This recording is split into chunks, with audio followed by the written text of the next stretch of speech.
Celebrate recovery. My name is Ricky. I'm a grateful believer in Jesus Christ who struggles with anger, road rage, and it just keeps going on. Sometimes self-worth is, I'm human. I struggle with just about everything that's out there. I'm thankful that my is stronger than all of them. So tonight we're going to be, our lesson is going to be on hope. You know, without hope, what would this world be like? You know, we got to have hope. That's where our foundation is built. You know, is just hoping to be able to see all the loved ones and the ones that's passed on, and most importantly, to see Jesus face to face. You know, so we're going to start by doing our steps. My operator back there is on Facebook, I think, doing something. Maybe we're not going to do our 8 steps first.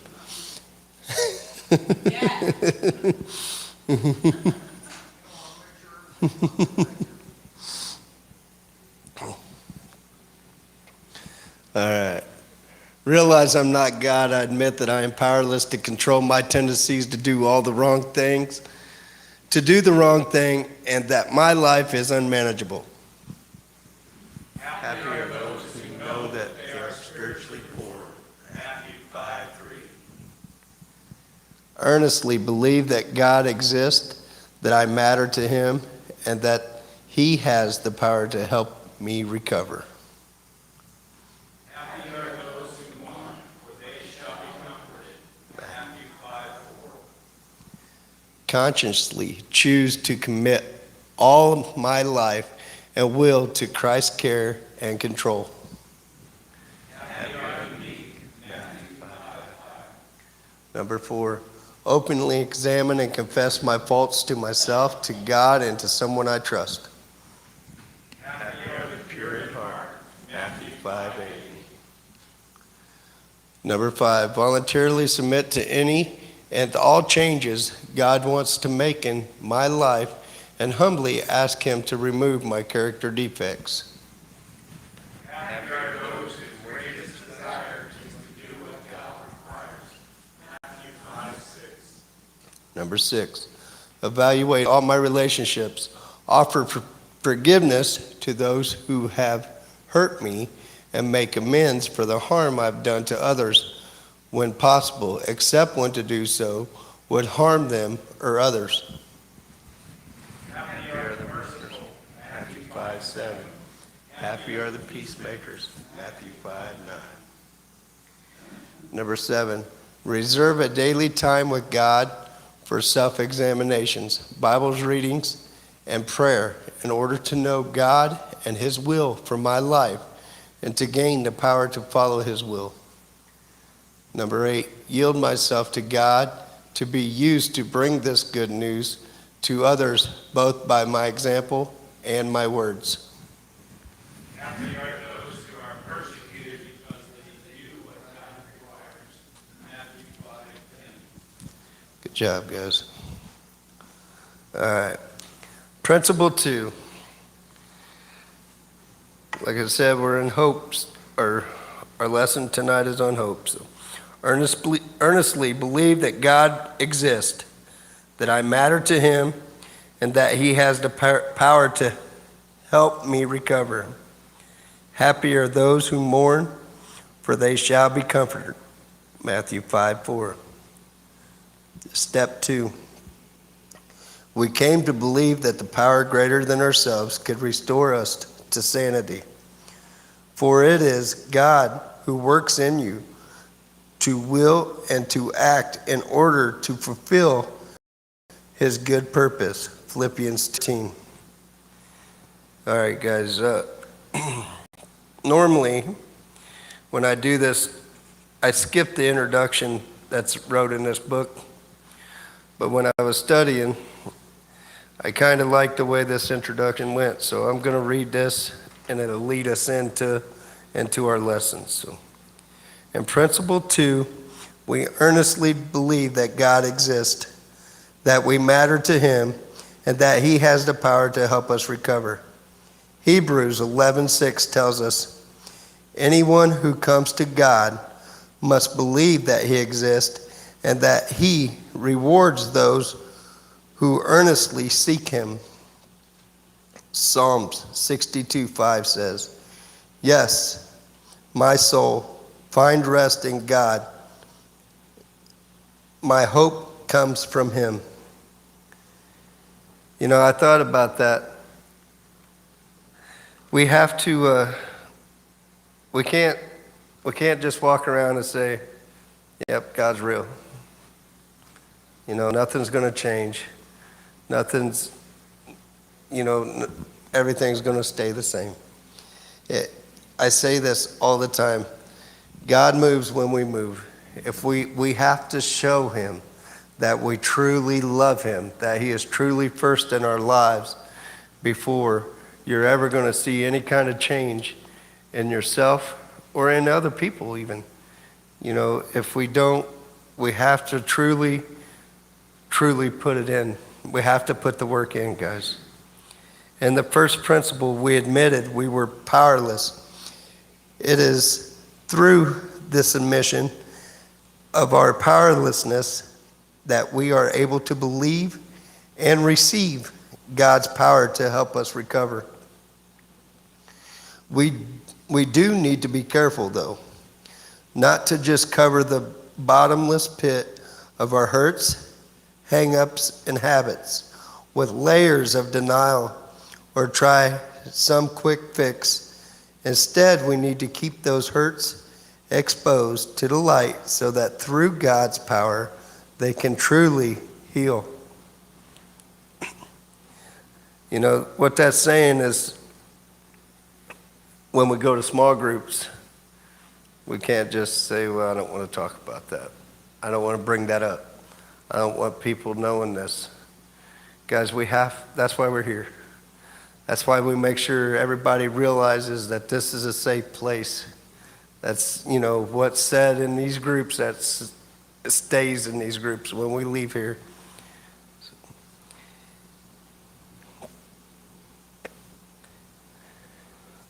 It's in the second principle that we come to believe God exists, that we are important to him, and that we are able to find the one true higher power, Jesus Christ. We come to understand that God wants to fill our lives with his love, his joy, and his presence. One of my very favorite parables is in Luke 15, the story of the prodigal son.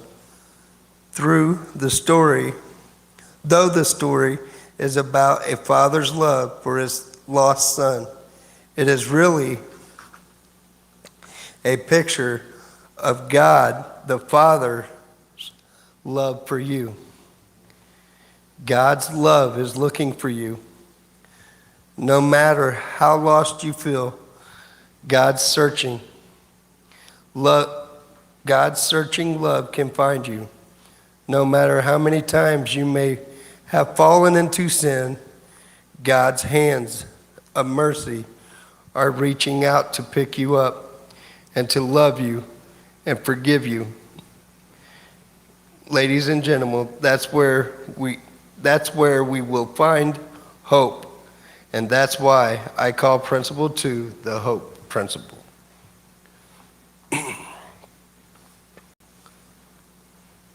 You know, I've done it for many years.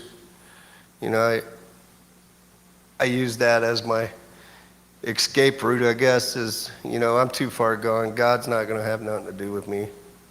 He can't fix me. I'm too broke. You know, why would he even want to mess with me? Why would he even change my life? I went through divorces, went through prison, you know, all that. And I'm living the best life I've ever lived. In 40 years, I'm living the best life I've ever lived. I'm not saying it's always easy. I'm not saying that there's not problems that pop up. I'm saying with Jesus Christ, he helps you through them problems. He helps you find ways out, and it's just so much easier. All right, guys, our acrostics tonight are: the H is higher power, the O, openness to change.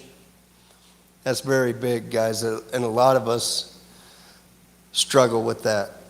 You know, a lot of us don't like change. It's easier to stay where you're at, and, you know, we've got all this time invested in this, but, you know, in all reality, God's wanting you to close that door so he can open new ones, you know, and again, we got to move before God moves. So, the P, power to change, and the E, accept to change. The H stands for higher power. Our higher power is the one and only true higher power, and he has a name, Jesus Christ. In the past, you may have believed in Jesus' existence,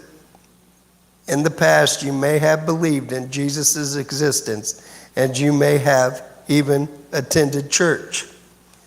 But what you will find in principle 2 is a personal relationship with Christ. You will see that Jesus desires a hands-on, day-to-day, moment-to-moment relationship with us. For he can do for us what we have never been able to do for ourselves. That's Romans 11:36. I love that, guys. He can do for us what we have never been able to do for ourselves. And it's a fact. You know, I tried it for 20-some years. I was addicted and out there on pills and drinking and just doing things. And I've tried to quit so many times, and it never worked, you know. And with my prayers and my family's prayers, he didn't do it the way I wanted it done, but he did it. You know, he got it done. He knew what it would take. So. I lost my place, Tom.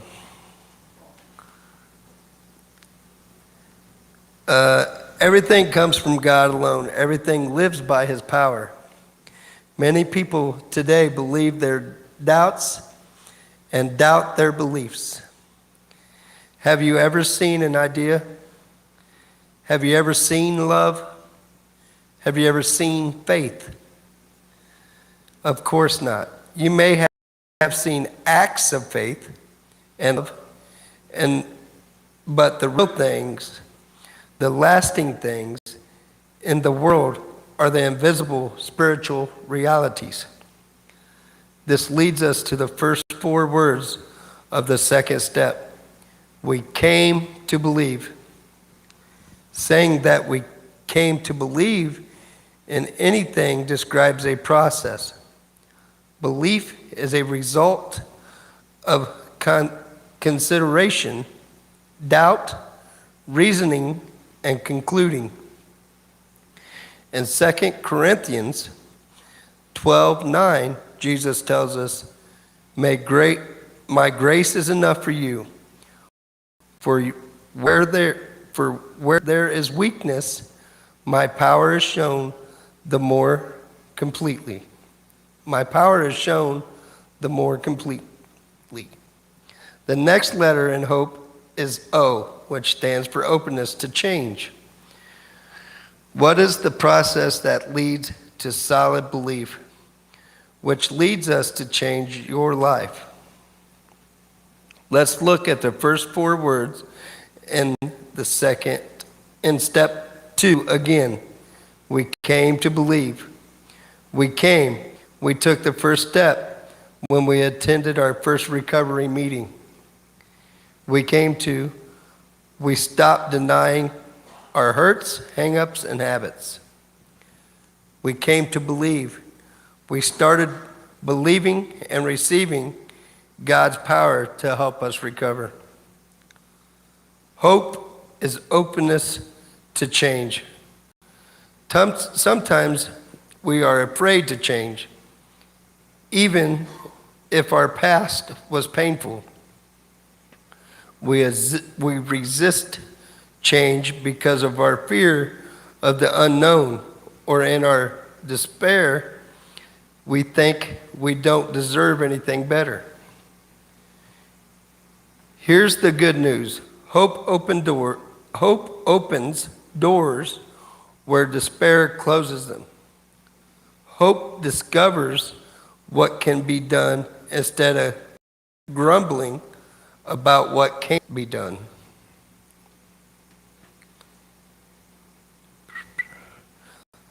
Throughout your life, you will continue to encounter hurts and trials that you are powerless to change. But with God's help, you can be open to allow those circumstances and situations to change you, to make you better, not bitter. When I was reading this just the other day, I thought about myself, Tom, and my road rage. You know, I thought about, man, have I really, truly, let him end there? Or am I still kind of nudging him on, I'm going to take care of this myself, I'm not really letting him in to take over and truly take that from me. For some reason, I'm hanging on to it, and I don't know why, Yeah. Ephesians 4:23 gives us a challenge to the end, gives us a challenge to that end. Now your attitudes and thoughts must be all constantly changing for the better. You must be a new and different person. How would you do that? The letter P tells us about power to change. In the past, we may have wanted to change and were unable to do so. We could not free ourselves from our hurts, hang-ups, or habits. In principle 2, we understand that God's power can change us and our situations. Philippians 4:13 confirms it. For I can do anything God asks me to do with the help of Christ who gives me the strength and power. Power to change comes from God's grace. You see, hope draws its power from a deep trust in God, like that of the psalmist who wrote, "Lead me, teach me, for you are the God who gives me salvation. I have no hope except in you." That's Psalms 25:5.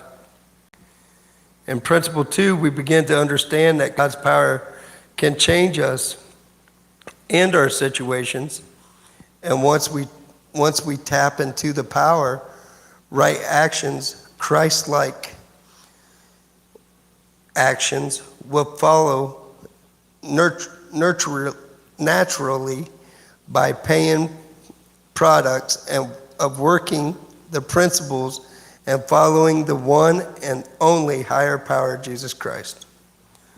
The last letter in hope is E, accept the change.